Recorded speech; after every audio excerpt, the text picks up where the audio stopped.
final question. I love part of what we love to do at PAVE is, like we said, bring in the public sector and private sector and kind of help to convene those conversations. From your perspective in the private industry, like what do you see would be helpful in bringing all these parties together? What, what communication, we've talked about data sharing.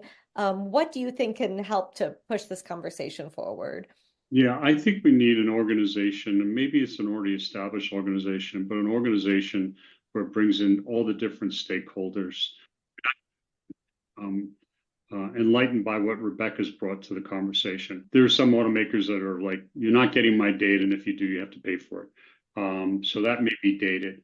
But I think we need all stakeholders, police officers, some at the federal level, the NTSB, and say, okay, how do we look at legal liability? How do we look at insurance? But how do we look at standards? What are the standards for that data?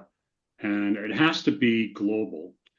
So for instance, there's been a lot of work in the last few years by the Society of Automotive Engineers on improving what's called the black box. Again, it's a small device. It doesn't capture nearly the data that I've been talking about. It's 5 seconds of data.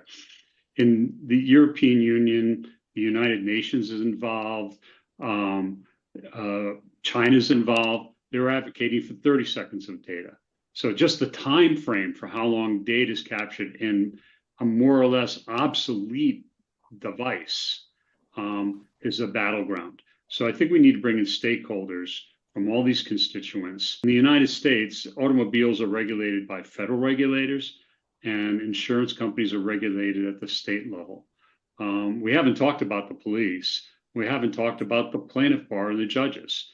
So we need to bring these stakeholders in and start to talk about how to develop standards, because without that, we're not going to be able to develop public policy behind these concepts. So I think that's a really important part, to start forming an organization or several organizations where real hard work gets done. I'll point out that the new UK law came about by a 4-year study of the UK Law Commission. Think about how much work went into that. And that law, or it's not law, it's just a bill right now. It's going to take another year of vetting in the UK. So there's a lot of work to be done. And as I said in another forum about a month ago, we keep talking about how important that is, but we better start working on it now. And it's going to hold back the advancement of safe technology if we don't get this part of it right.